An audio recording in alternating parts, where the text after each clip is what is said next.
ஒரு காரியம் உங்களுக்கு நான் சொல்லுகிறேன், தெரிந்து கொள்ளுங்கள். ஏன் அப்படி பழைய ஏற்பாட்டு மக்களுக்கு கிருபையை பற்றி சரியாய் புரியாமல் போய்விட்டது என்று சொல்லுகிறேன். யாத்திராகமம் 19ஆம் அதிகாரம் 5 முதல் 6 வசனங்களை வாசித்தோம் என்றால், நான் வாசிக்கிறேன். யாத்திராகமம் 19, 5, 6. இப்பொழுது நீங்கள் என் வாக்கை உள்ளபடி கேட்டு என் உடன்படிக்கை கைக்கொள்வீர்களானால் சகல ஜனங்களிலும் நீங்களே எனக்கு சொந்த சம்பத்தாய் இருப்பீர்கள். பூமியெல்லாம் என்னுடையது. நீங்கள் எனக்கு ஆசாரிய ராஜ்யமும் பரிசுத்த ஜாதியுமாய் இருப்பீர்கள் என்று நீ இஸ்ரவேல் புத்திரரோட சொல்ல வேண்டிய வார்த்தைகள் என்றார். மோசே வந்து ஜனங்களின் மூப்பரை அழைப்பித்து கர்த்தர் தனக்கு கற்பித்த வார்த்தைகள் எல்லாம் அவர்களுக்கு முன்பாக சொன்னான். அதற்கு ஜனங்கள் எல்லாரும் ஏகமாய் கர்த்தர் சொன்னவைகள் எல்லாம் செய்வோம் என்று பிரதியுத்தரம் சொன்னார்கள். நியாயப்பிரமாணத்திலே சொல்லப்பட்டபடியே நாங்கள் செய்வோம் என்று அவர்கள் சொல்லுகிறார்கள். நியாயப்பிரமாணத்திலே சொல்லப்பட்டபடி நீ செய்தால் நீ ஆசாரிய கூட்டம், நீ பரிசுத்த ஜாதி, நீ என்னுடைய ஜனம், என்னுடைய சொந்த சம்பத்து, இப்படி ஆண்டவர் சொல்லுகிறார். இதைத்தான் 1 பேதுரு 2ஆம் அதிகாரம் 9ஆம் வசனத்திலும் வெளிப்படுத்தல் 1ஆம் அதிகாரம் 6ஆம் வசனத்திலும் சொல்லப்பட்டிருக்கிறது. நமக்கும் பழைய ஏற்பாட்டு மக்களுக்கும் சொல்லப்பட்டிருக்கிறது. அவர் பட்சபாதம் உள்ளவர்கள் அல்ல. அவர் சொல்றாரு, நியாயப்பிரமாணத்தின்படி நீ நடந்தால் உனக்கு இதெல்லாம் உண்டுப்பான்னு சொல்றாரு. அவன் சொல்றான் நாங்கள் நடப்போம்ங்கிறான். நியாயப்பிரமாணத்தில் உள்ள அத்தனை சட்டங்களின்படி நடக்க முடியலையே அவனாலே, ஒருவனுமே நடக்கலையே.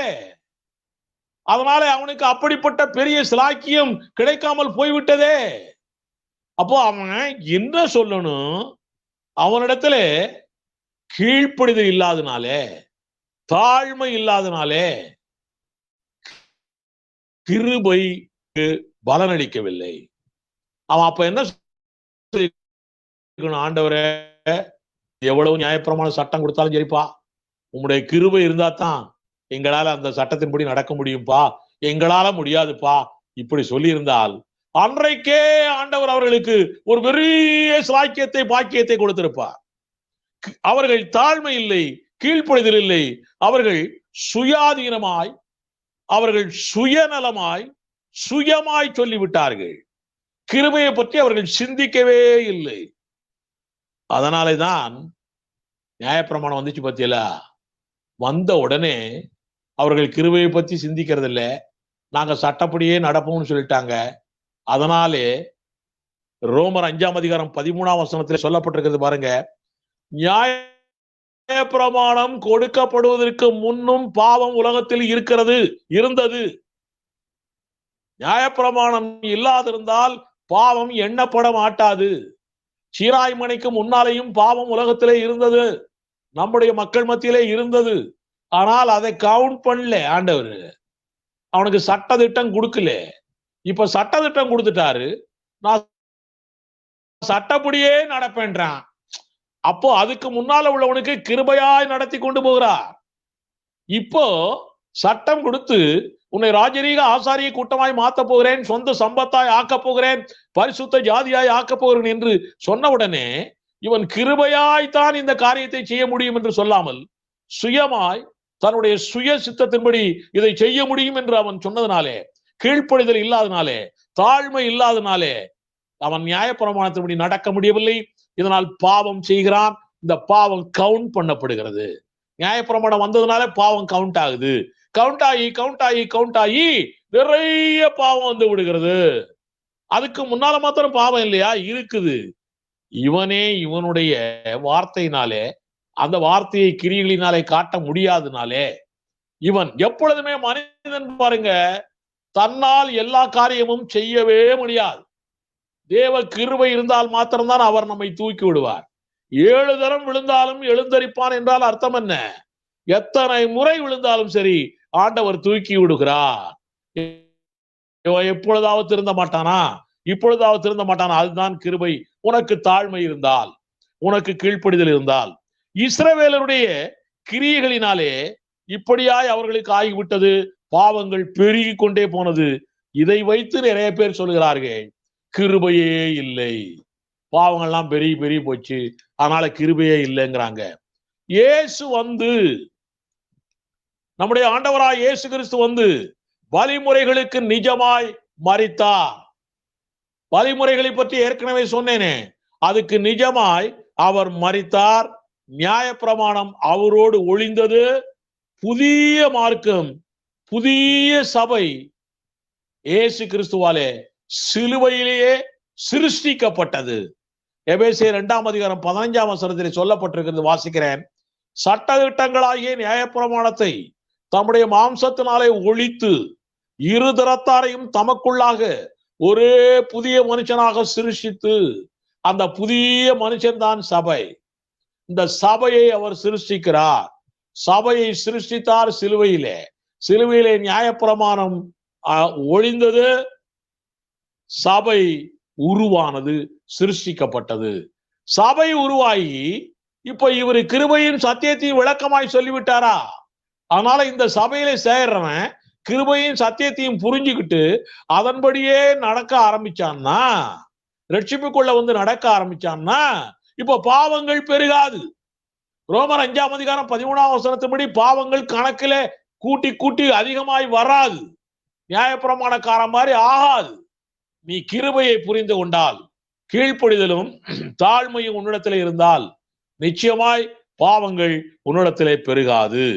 ஆதியிலே தேவன் கிருபையை அதிகமாய் காட்டினார். ஆதாம் பாவம் செய்துவிட்டு ஒளிந்து கொண்டிருக்கிறான். அவனை தேடி வருகிறார். கிருபையாய் அவன் எப்படியாவது மனம் திரும்பி வந்து விடுவானா? அவனுக்குள்ளே ஒரு தாழ்மை கீழ்ப்படுதல் இருக்குமா? தேடி வந்தார். பிரயோஜனம் இல்லாமல் போய்விட்டது. காயின் கொலைகாரன், அவனை தேடி வந்தார். ஆனாலும் பிரயோஜனம் இல்லாமல் போய்விட்டது.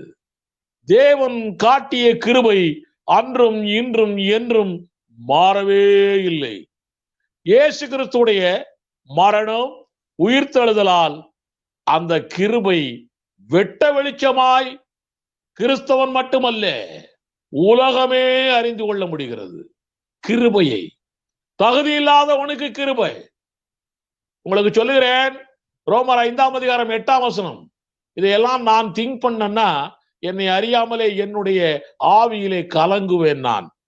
நாம் பாவிகளாயிருக்கையில் கிறிஸ்து நமக்காக மரித்ததினாலே, அவங்களா இல்ல, அவராளா நம்ம இல்ல, பாவியாய் இருக்கிறோம். சாத்தானுடைய கூட்டத்தில் இருக்கிறோம். தேவனுக்கு எதிரியான சாத்தானுடைய கூட்டத்திலே இருக்கிறோம். சாத்தானுடைய கூட்டத்தில் இருக்கிற நமக்காக கிறிஸ்து மரிக்கிறார். கிருபை. கிறிஸ்து மரிக்கிறதுனாலே தேவன் நம்மேல் வைத்த அன்பை, தமது அன்பை அவர் விளங்க பண்ணினார். இந்த விஷயம் கிறிஸ்தவனுக்கு அல்ல, உலகம் முழுவதுமே வெளிப்பட்டு கொண்டிருக்கிறது. அதனால் தான் நீங்களும் நானும் ரட்சிப்புக்குள்ளே வந்தோம். எபேசியர் 2:8 விசுவாசத்தினாலே கிருபையை கொண்டு ரட்சிக்கப்பட்டிருக்கிறோம். ஹல்லேலூயா.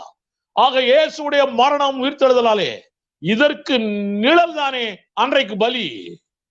அவர்களுக்கு புரியவில்லையே. ஆக அந்த கிருபையை வெட்ட வெளிச்சமாய் உலகமே இன்றைக்கு அறிந்து கொண்டிருக்கிறது. இப்படி அறிந்து கொள்வதற்காகத்தான் அன்றைக்கு நிழலாகிய பலிமுறைகள், பண்டிகைகள், ஆசரிப்பு கூடாரங்கள், இப்படி பல காரியங்கள் அன்றைக்கு இருந்தன.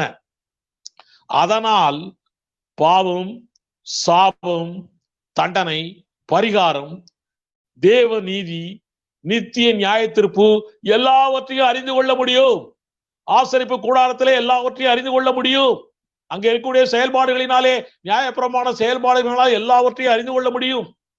மறைபொருளை புரிந்து கொள்ள அந்த இஸ்ரவேல் மக்கள், நியாயப்பிரமாண கால மக்கள் மறைபொருளை புரிந்து கொள்ள தங்கள் மனக்கண்களை திறக்கவோ, தங்கள் கண்கள் பிரகாசமாகவோ அவர்கள் விட்டு கொடுக்கவில்லை. அவர்கள் வணங்கா கழுத்துள்ளவர்களாய், அவர்கள் பயங்கரமான கொழுத்து போன யசூரனாய் இருக்கிறார்கள். அதனாலே அவர்களுக்கு கிருபை கிடைக்கவில்லை. எபிரேயர் 11 இருக்கக்கூடிய விசுவாச வீரர்களுக்கு மாத்திரமே கிருபை கிடைத்திருக்கிறது. இந்த கால கிறிஸ்தவர்கள் கூட நிறைய பேர், இந்த கால கிறிஸ்தவர்கள் கூட மறைபொருளை புரிந்து கொள்ள தங்கள் மனக்கண்களை திறப்பதற்கு, அல்லது திறந்த மனக்கண்கள் பிரகாசமாவதற்கு இந்த காலத்துல நிறைய கிறிஸ்தவர்கள் கூட தங்களை விட்டு கொடுக்கறதில்லை. அதனாலே அவர்களுக்கும் அப்படி நிலைதான் வந்து கொண்டிருக்கிறது. இயேசு வந்தார். இயேசு இந்த பூமி சத்தியமும் வெளிச்சமாகிவிட்டது. அதுவரைக்கும் அந்த மக்களுக்கு வெளிச்சமா தான் இருந்துச்சு. அவங்க கண்கள் வெளிச்சமா இல்ல. அதனால இந்த வெளிச்சம் தெரியல. அவ்வளவுதான். இதுக்கு ஒரு உதாரணம் உங்களுக்கு சொல்றேன் பாருங்க. ஆகார் இஸ்மவேலோடு வனாந்தரத்துல போகும் பொழுது தண்ணி எல்லாம் தீர்ந்துருச்சு. மகனை தூரத்துல விட்டுட்டு அந்த அம்மா இங்க வந்து அந்த அம்மா அழுதுட்டு இருக்காங்க. அப்போதைக்கு ஆண்டவர் அந்த பிள்ளையின் சத்தத்தை கேட்டார். கேட்டு கவலைப்படாதன்னு இந்த அம்மாவோட பேசி இந்த அம்மாவுடைய கண்களை திறந்தார் என்று எழுதப்பட்டிருக்கிறது. கண்களை திறந்த உடனே இவளுடைய கண்கள் திறக்கப்பட்டது. கண்கள் திறந்த உடனே பார்த்தா ஏற்கனவே அங்கே தண்ணீர் துறவு இருக்கிறது. அந்த தண்ணீர் துறவு இருந்தும் அவளுக்கு தெரியவில்லை. தேவன் திறந்தார். அல்லேலூயா. அதனாலே உங்களுக்கு நான் சொல்லுகிறேன், நமக்கு அதிலும் விசேஷமாய் அந்த கால நியாயப்பிரமாண கால இஸ்ரவேல் மக்களுக்கு ஏற்கனவே தண்ணீர் துறவு போல அவர்கள் கண்கள் பிரகாசம் அடையவில்லை அல்லது திறக்கப்படவில்லை. அவர்கள் தாழ்மை இல்லை, அவர்கள் கீழ்ப்படிதல் இல்லை, வசனத்தை கீழ்ப்படுகிறது இல்லை. அதனாலே அவர்களுக்கு அந்த நிலை வந்திருக்கிறது. இந்த செய்தியை கேட்டுக்கொண்டிருக்கிற சகோதரனே, சகோதரியே, சத்திய வசன விசுவாசம் கிரியையில் வந்தால் ஆசீர்வாதம் வரும். கிரியையிலே பின்மாற்றம் என்றால் தேவ கிருபை உன்னை தாங்கி பிடித்து உன்னை நிமிர வைத்து நடைபோட வைக்கும். நியாயப்பிரமாண மக்களை போல இருந்தால் விசுவாசம், ஆசீர்வாதம், கிருபை எல்லாமே மங்கி போய்விடும். யோவான் 1:17 பலன் உனக்கு கிட்டாமல் போய்விடும். இன்றைக்கே சத்திய விசுவாசத்தில் நிலைத்திரு, செயல்படு. இம்மையிலும் அருமையிலும் ஆசீர்வாதம் உண்டு. உனக்குள் இருக்கக்கூடிய ஆவியானவரை துக்கப்படுத்தாதே. தினந்தோறும் நீ உன்னுடைய சபையிலே பாடிக்கொண்டிருக்கிறாயே, தேவ கிருபை என்றும் உள்ளதே. நம்ம தான் பாடுறோம், தேவ கிருபை என்றும் உள்ளதே, அவர் கிருபை என்றும் உள்ளதே. அவரை போற்றி துதித்து பாடி அல்லேலூயா என்று ஆர்ப்பரிப்போம். தேவ கிருபை இன்று நேற்றல்ல, என்றும் உள்ளது. ஏதேன் தோட்டத்திலிருந்து இந்த பூமிக்கு என்றும் உள்ளது. ஆமென், அல்லேலூயா. இயேசு சீக்கிரம் வருகிறார். ஆயத்தமாவோம்.